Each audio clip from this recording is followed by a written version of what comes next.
दोस्तों, अंग्रेजों ने 200 सालों तक और मुगलों ने 500 सालों तक भारत पर राज्य किया और इन 700 सालों के दौरान उन्होंने जितना नुकसान भारत को नहीं पहुंचाया, उससे कहीं ज्यादा नुकसान पिछले 70 सालों में भारत को हुआ है, वो भी बॉलीवुड से। आइटम सॉन्ग्स के दम पर न्यूडिटी से बॉलीवुड ने आज की यूथ के दिमाग पर काबू करके रखा हुआ है। न्यूडिटी ये एक ऐसा बिजनेस है जिसने जितने लोगों की पॉकेट गर्म की है, उससे कहीं ज्यादा जिंदगियां बर्बाद करी हैं। 1950 से चले आ रहे इस बिजनेस ने आज तक ना जाने कितनी ही जिंदगियां बर्बाद कर दी हैं। टैलेंट सड़कों पर घूम रहा है और आइटम सॉन्ग्स और न्यूडिटी थिएटर्स में। तो आइए आज की इस वीडियो में समझते हैं कि आखिर कैसे मूवी मेकर्स ने एक्ट्रेसेस को स्लेव बनाकर रखा है और आखिर कैसे मूवी मेकर्स इंसान के दिमाग में पल रहे लस्ट का सहारा लेकर खुद की जेबें गर्म कर रहे हैं और साथ ही भारत के फ्यूचर को खोखला। दोस्तों, आइटम सॉन्ग्स की शुरुआत होती है साल 1950 से। 1950 में सबसे पहले कुकू मोरे ने आइटम डांस किया था। इन्हें queen of film dancing in Hindi cinema भी कहा जाता था।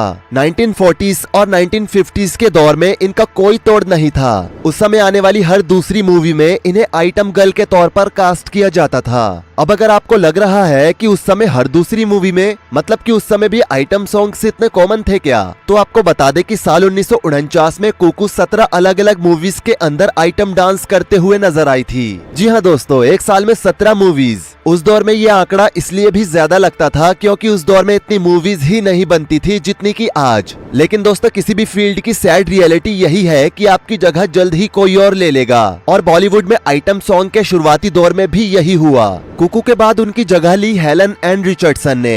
हेलन ने लेट 60s और 70s में काफी सारे आइटम डांस मूवीज में दिए, जिनमें से उनके कुछ फेमस डांसेस में शोले मूवी में महबूबा महबूबा, मेरी जवानी प्यार को तरसे, ओ हसीना जुल्फों वाली और पिया तू अब तो आजा थे। और ये दौर इसी तरह से 30 सालों तक चलता रहा।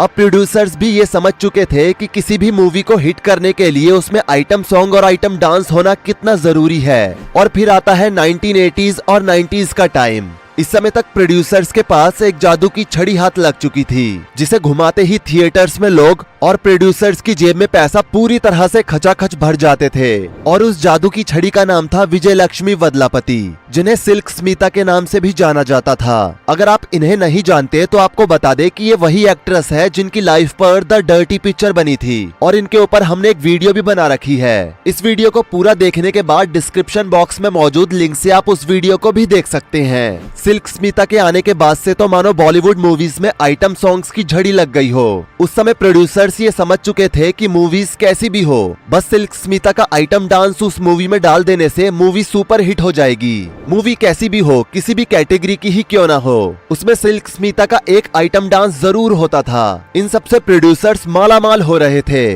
क्योंकि लोग सिर्फ एक बार सिल्क स्मिता के आइटम डांस को देखने के लिए आया करते थे। उन्होंने 18 सालों तक बॉलीवुड इंडस्ट्री में काम किया और आपको शायद जानकर हैरानी होगी कि इन 18 सालों में उन्होंने कुल 500 मूवीज में कैमियो किया। लेकिन दोस्तों, जैसा कि अभी हमने आपको थोड़ी देर पहले कहा कि हर चीज कभी ना कभी खत्म होती ही है और आपकी जगह कोई और ले लेता है। और ऐसे ही एक दिन सिल्क स्मिता का करियर भी खत्म हो गया जब साल 1996 में एक दिन उन्होंने चेन्नई में अपने घर में सुसाइड कर लिया। सिल्क स्मिता के आइटम डांस के लोग इतने दीवाने हो चुके थे कि उस समय के लोग आज भी सिल्क स्मिता को अच्छे से जानते होंगे। हालांकि ऐसा नहीं है कि बॉलीवुड में एक्ट्रेस सिर्फ आइटम डांस की वजह से ही चल पाती थी। लेट 90s तक कई एक्ट्रेस ऐसी भी थी जिन्होंने अपनी एक्टिंग के दम पर अपनी एक अलग जगह बनाई, जिनमें माधुरी दीक्षित और रेखा जैसी एक्ट्रेस के नाम शामिल हैं। लेकिन आज के समय में कोई भी एक्ट्रेस ऐसी नहीं है जो बिना आइटम डांस के दम पर चल पाई हो, फिर चाहे उर्वशी रौतेला हो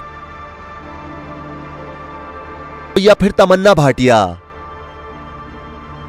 दोस्तों, मलिका शेरावत जो कि अपने समय की सबसे हाई पेइंग आइटम डांसर थी, उन्होंने तो अपने एक इंटरव्यू में ये तक कह दिया था कि उन्हें मूवी करने की कोई जरूरत ही नहीं है क्योंकि उन्हें एक आइटम डांस में ही more than a lead actors amount मिल जाता है। यानी कि उस समय के लीड एक्टर की फीस उतनी नहीं थी जितनी फीस मलिका शेरावत को उस समय एक मूवी के सिर्फ एक आइटम डांस करने के लिए दे दी जाती थी। आज के समय में आपको कोई भी ऐसी एक्ट्रेस नहीं मिलेगी जो बिना बॉडी फ्लॉन्ट के अपनी स्किल्स के दम पर चल पाई हो। अगर कुछ ऐसी एक्ट्रेस आज के समय में इंडस्ट्री में आती भी है जिनके पास टैलेंट भर भर कर होता है, तो उन्हें भी प्रोड्यूसर्स फिल्मों में आइटम डांस करने पर मजबूर कर देते हैं। और उसका कारण है बॉलीवुड के सो कॉल्ड प्रोड्यूसर्स और आज के लोग। प्रोड्यूसर्स को बस एक चीज आती है और वो है कॉपी करना। बॉलीवुड में पिछले कुछ दशकों का इतिहास आप उठाकर देखोगे तो शायद ही कोई ऐसी मूवी बॉलीवुड वाले बना पाए हो जिसकी स्क्रिप्टिंग उन्होंने खुद से की हो और वो चल पाई हो, क्योंकि बॉलीवुड में टैलेंट बचा ही नहीं है। बॉलीवुड के सो कॉल्ड स्टार्स अपने बच्चों को एक्टिंग की दुनिया में लेकर आ जाते हैं,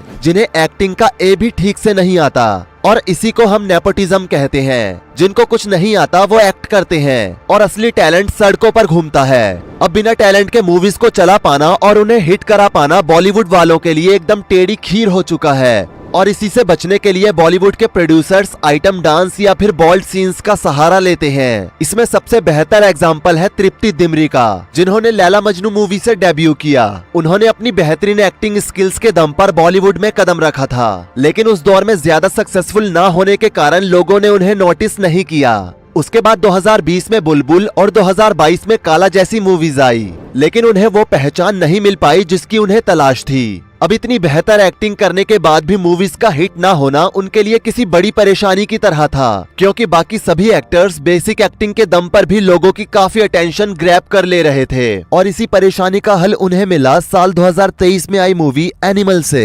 एनिमल मूवी में उनको कई बोल्ड सीन्स ऑफर किए गए थे और करियर को बनाने की वजह से तृप्ति ने न्यूड सीन्स करने के लिए हाँ कर दी, और ये डिसीजन तृप्ति के लिए लाइफ चेंजिंग डिसीजन भी साबित हुआ। जी हाँ दोस्तों, लाइफ चेंजिंग डिसीजन, क्योंकि इस मूवी के आने के बाद से ही उन्हें भाभी 2 और नेशनल क्रश जैसे टाइटल्स मिले। इस मूवी के लॉन्च होते ही उनके इंस्टाग्राम के फॉलोअर्स बूम हो गए, लेकिन इस बार लोगों ने उनकी एक्टिंग को कम और उनके बोल्ड सीन्स को ज्यादा सराहा। उसके बाद आता है साल 2024 और लॉन्च हुई एक और मूवी जिसका टाइटल था बैड न्यूज। उस समय तृप्ति 2023 में रिलीज हुई मूवी एनिमल की वजह से लोगों के दिलो दिमाग में बस चुकी थी, और एनिमल जैसा ही उनका लुक बैड न्यूज में भी बरकरार रहा। बैड न्यूज में उनका लुक एनिमल जितना बोल्ड नहीं था, लेकिन उससे कम भी नहीं था। अब यहाँ पर सोचने वाली बात ये है कि जो नेम और फेम उन्हें लैला मजनू, काला और बुलबुल जैसी मूवीज से नहीं मिला, उससे कहीं ज्यादा नाम और पहचान उन्हें एनिमल मूवी से मिली। तो जाहिर सी बात है कि मेकर्स और प्रोड्यूसर्स तो उन्हें वैसे ही रोल्स देंगे जिसमें उनका और एक्ट्रेस दोनों का फायदा होगा, यानी कि जिस लुक और अंदाज को देखने के लिए ऑडियंस थिएटर तक आएगी। अब ऐसे में सोचने वाली बात ये है कि उनकी शुरुआती 3 मूवीज में बेहतरीन एक्टिंग के दम पर भी ऑडियंस उन्हें देखने नहीं आई, लेकिन एक बोल्ड सीन को ट्रेलर में देखते ही लोग भागे भागे थिएटर्स तक पहुंच गए।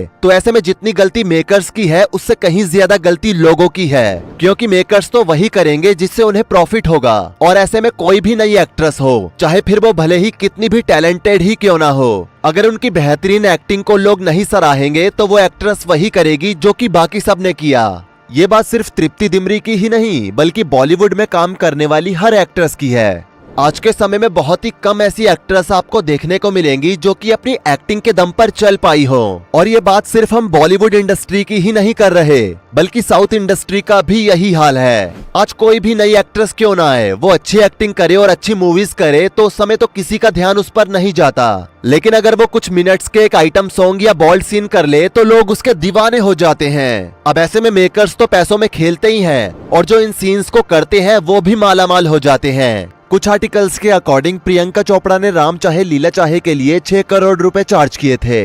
समांता ने ओ अंतमावा के लिए 5 करोड़ रुपए लिए। सन्नी लियोनी ने लैला में लैला के लिए 3 करोड़ रुपए लिए थे, और हाल ही में तमन्ना ने आज की रात गाने के लिए 2 करोड़ रुपए लिए। ये लिस्ट बहुत ज्यादा लंबी है, जिसमें नोरा फतेही, कैटरीना कैफ, करीना कपूर और जैकलिन फर्नांडिस जैसी हाई पेइंग एक्ट्रेस भी शामिल हैं। लेकिन इस लिस्ट में हमें एक चीज काफी अच्छे से जानने को मिलती है कि बॉलीवुड इंडस्ट्री में आइटम सॉन्ग ही अलग टाइप का एक बहुत ही बड़ा बिजनेस मॉडल है, जिससे मेकर्स तो मालामाल होते ही हैं, और तो और एक्ट्रेस भी 2 से 3 मिनट के काम के लिए करोड़ों में चार्ज करती है। कहीं ना कहीं यही रीजन है कि माधुरी दीक्षित हो या तृप्ति दिमरी, प्रियंका चोपड़ा हो या फिर दीपिका पादुकोण, इनकी जैसी टैलेंटेड एक्ट्रेस ने भी ऐसे काम करने पसंद किए। आप खुद ही सोचो कि कौन सी एक्ट्रेस को ये नामंजूर होगा कि जितना उन्हें एक मूवी में मिल जाता है उससे भी काफी ज्यादा उनको सिर्फ एक छोटे से गाने के लिए मिल जाए जो कि सिर्फ 2 से 3 मिनट का हो। आप खुद ही सोचो कि कौन सी एक्ट्रेस को ये मंजूर होगा कि जितना उन्हें एक मूवी में मिल जाता है उससे भी काफी ज्यादा उनको सिर्फ एक छोटे से गाने के लिए मिल जाए जो कि सिर्फ 2 से 3 मिनट का हो और जिससे प्रोड्यूसर से लेकर एक्ट्रेस तक सबके सब मालामाल हो रहे हो, तो भला इस काम को कौन करना पसंद नहीं करेगा।